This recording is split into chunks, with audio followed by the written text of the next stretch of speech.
URL to the meetups. Your best bet for finding our meetups is under community here in the footer. It's a section of our blog area. So it looks like Singapore is having one soon. Anybody from Singapore in the chat room? I heard literally 1,000 people signed up for this thing. So I wouldn't doubt it. I'm sure you're all dotting the globe. St. Louis, Dayton, Ohio.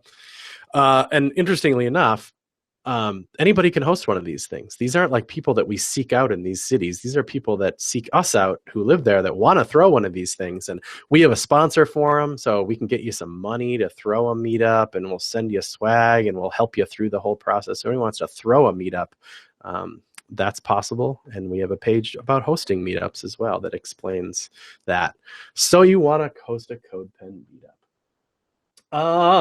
We were talking about some other features of CodePen. You can still see my screen, right? I still have this live view open and all these things. That's funny. Showing you the syncing and stuff. Some of the other things that you get, I'm presenting right now, but sometimes some of us, including you, I'm sure, present on a projector at a conference, or you're a teacher or something. We have a mode just for that. So if you hit presentation mode, it's not going to look all that different, but look at the top bar as I click this. It's kind of going to whisk itself away and go away. So it just gives me a little bit of extra room. But beyond that, what it allows me to do is change what color the code is and the interface, just so I can find one that works best for this projector. I can bump up the font size a bunch. So it's if somebody's yells from the back, hey, bump the font size up, you don't have to rely on the browser bumping to do that. It's built right into the interface. They're like, what's the URL for that? You can click this and it'll show them a short URL right to that pen so they can look at it. If the demo, let's see, H1 high, if this is too big or small, you can actually make this smaller, make the preview that size. So it's it's just for presenting is the kind of the point of it.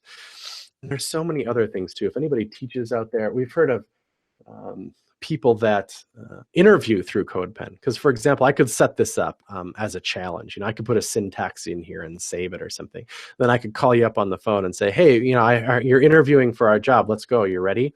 I'm going to open this in collab mode. Then I'm going to send that person the URL to collab mode. I guess I could it actually might be a little dangerous to share it in the chat room right now, because there would be so many people in here that it would bug out probably, because it's kind of limited to 6 anyway.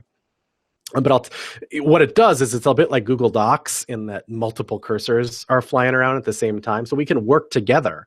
If any of y'all into pair programming or figuring out problems with each other in real time, that's what collab mode is all about. Open up collab mode, you both get a cursor, and you rock and roll. We could probably do this, though. I'm going to post this in chat and see if it actually works. Write your message. And you should pop in here. So it says 0 students watching. Hopefully that part is working. If anybody's at their computer and can bring this up, you should be able to watch me type slowly.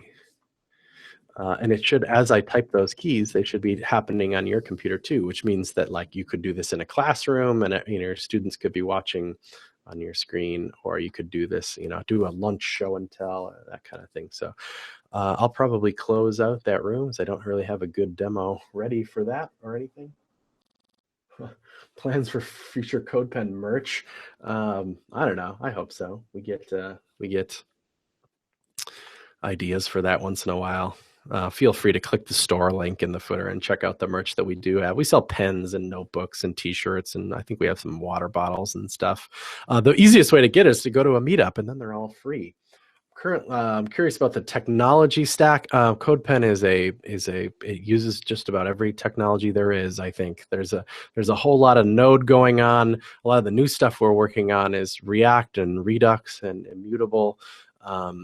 But just the editor, as it is in production today, is largely just most of the app is a Rails app, and we just use jQuery and wrote our own kind of libraries and stuff for it. But it's hosted on Amazon Web Services architecture. We actually are pretty open and talk a lot about that stuff on our. Oops, this is WordPress. On our podcast, CodePen Radio. which we've been we're up to 108 episodes on it. But if you just look through here for things like servers and infrastructure and stuff, we have a whole podcast where we talk all about with our server people about the infrastructure of CodePen.